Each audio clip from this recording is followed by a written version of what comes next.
नमस्कार। सामान्यतः एक प्रश्न विद्यार्थियों का हमेशा मेरे से रहता है कि सर याद नहीं होता, और कुछ बच्चे कहते हैं कि सर बहुत जल्दी भूल जाते हैं।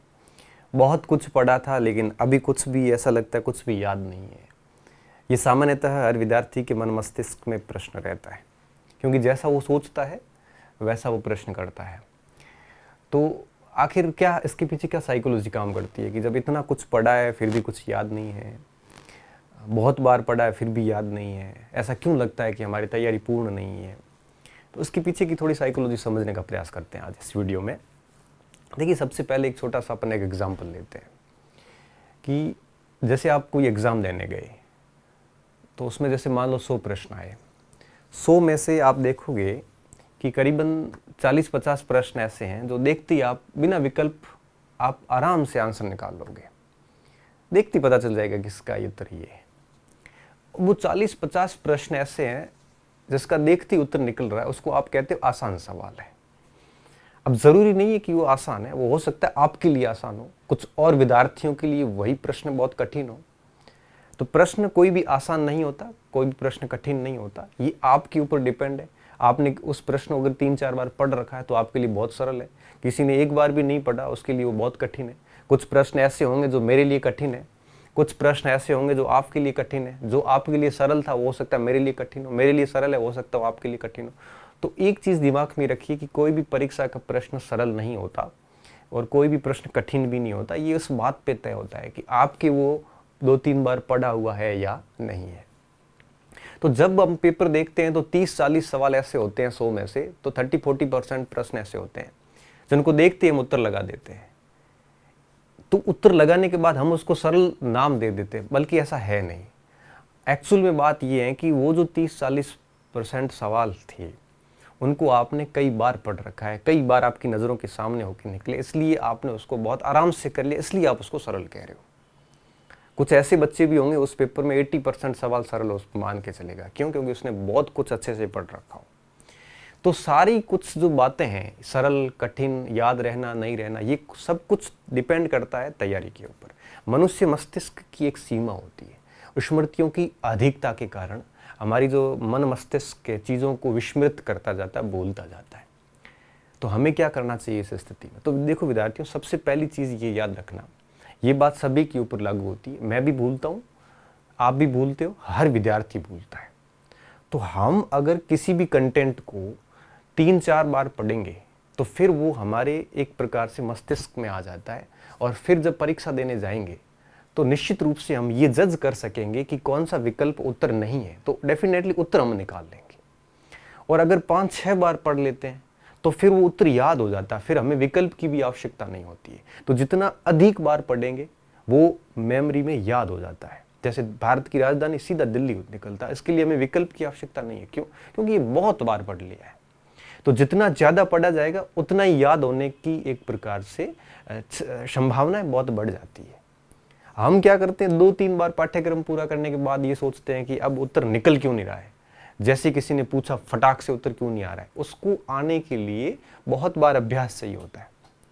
तो आप कभी भी ये चिंता ना करें कि हमें याद नहीं होता। देखो विद्यार्थियों, आप 2 बार 3 बार जब सिलेबस पढ़ लेते हैं तो आप MCQs वाले जितने भी परीक्षाएं हैं, मल्टी चॉइस क्वेश्चंस जितने भी हैं, बहुविकल्पनात्मक जो परीक्षाएं हैं, इनमें आप 2-3 बार 4 बार पढ़ने से ही पास हो जाते हैं।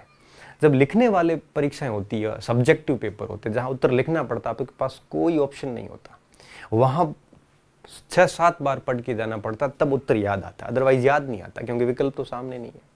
तो अगर आपको याद नहीं होता है या आपको ये लगता है कि पढ़ा खूब है लेकिन याद कुछ नहीं है, तो आपको ऐसा लगेगा, लेकिन आपको इसके चिंता नहीं करनी है। ये स्थिति तब तक रहेगी जब तक आपका कोर्स 3-4 बार से ज़्यादा नहीं होगा, तब तक ये स्थिति रहेगी। लेकिन मैं विश्वास दिलाता हूँ कि अगर आपने ईमानदारी से 3-4 बार कोर्स पढ़ा है और आपको ऐसा लग रहा है कि कुछ भी याद नहीं है, कोई फ़र्क नहीं पड़ता। जिस दिन आप एग्ज़ाम देने जाओगे और एग्ज़ाम के पहले 5-7 मिनट के अंदर ही आप प्रश्न को जब देखोगे और जब आप विकल्प पढ़ोगे, तब आप 3-3 विकल्प गलत करके, एलिमिनेट करके आराम से उत्तर निकाल लोगे।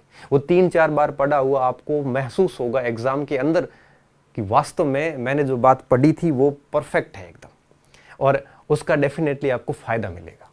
तो आप हताश ना हो कि मुझे याद नहीं हो रहे। याद होने के लिए थोड़ा ज़्यादा बार पढ़ना पड़ता है, और एमसीक्यूज करने के लिए 2-3 बार पढ़ा हुआ भी काफ़ी होता है, ठीक है ना।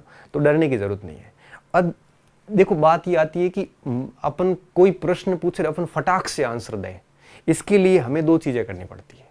जैसे आपने मुझे सीधा प्रश्न पूछा और मैंने सीधा उत्तर दे दिया, इसके लिए 2 चीज़ें होनी ज़रूरी होती है। पहला ये कि आपको वो कंटेंट, वो टॉपिक कम से कम 5-6 बार आपने पढ़ रखा हो।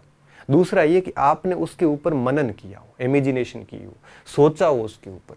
टॉपिक पढ़ने के बाद आंख बंद करके उस पूरे टॉपिक को आपने रिकॉल किया हो, पूरा मेमोराइज किया हो, तो ही याद आते हैं, अदरवाइज याद नहीं आते। इसलिए आपको तनाव रखने की कोई ज़रूरत नहीं है, बस पढ़ते जाइए।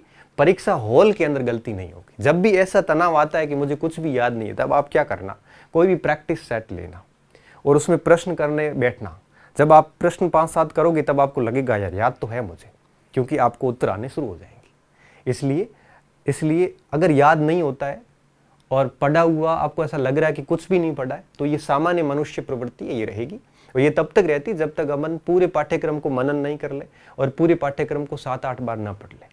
और ये जरूरी भी नहीं है। एक परीक्षा अगर एमसीक्यूज है, ऑब्जेक्टिव पेपर है, तो उसके लिए इतना कुछ जरूरी भी नहीं होता। 3-4 बार में भी हम परीक्षा पास कर लेते हैं, ऑप्शन देख के उत्तर निकल। हाँ, सब्जेक्टिव पेपर होते हैं तो जरूरी होती है। तो आपको डरने की जरूरत नहीं विद्यार्थियों, आप बिल्कुल निश्चिंत होकर आराम से कोर्स पूरा कर लो। कठिन टॉपिक है तो उसके ऊपर थोड़ा मनन कीजिए, थोड़ा इमेजिनेशन कीजिए। जब भी आप थोड़े हताश होते हो, आपको लगता है कि मुझे कुछ भी याद नहीं है, उस समय आप कोई प्रैक्टिस सेट 15-20 प्रश्न निकालोगे तो आराम से आप उन चीज़ों को कर लोगे, जो दिक्कत आने वाली नहीं है, ठीक है ना। तो ये बात कहने के लिए मैं आज था यहाँ पे। तो इन चीज़ों का ध्यान रखना, किसी को भी पूरे याद नहीं होते। हाँ, ये है कि किसी की लंबी तैयारी है, 3-4 साल की तैयारी, कई बार कोर्स पढ़ लिया है, कई बार मनन कर लिया है, तो निश्चित रूप से उसको याद होंगे। लेकिन ऐसे विद्यार्थी बहुत कम बचे हैं, बहुत कम स्टूडेंट ऐसे हैं जो ऐसा कुछ करते हो। ज़रूरी नहीं कि वही पास हो, कुछ बच्चे ऐसे भी होते हैं जो 2-3 बार सिलेबस करके भी, पेपर अच्छे से अटेंड करके भी पास हो जाते हैं। मैं आपको कभी किसी वीडियो में बताऊंगा कि हाउ टू अटेम्प्ट पेपर को अटेम्प्ट कैसे करना है, उसके बारे में भी अपन आगे वीडियोस में बात करते रहेंगे। तो विद्यार्थियों, मस्त रहिए, पढ़ते रहिए और ईमानदारी से कोर्स पूरा करते रहिए। भली याद हो भली मत हो, और मेहनत कभी व्यर्थ नहीं जाती। निश्चित रूप से एग्ज़ाम हॉल में आपको उस चीज़ का फ़ायदा होगा। धन्यवाद विद्यार्थियों, अच्छे रहिए, मस्त रहिए।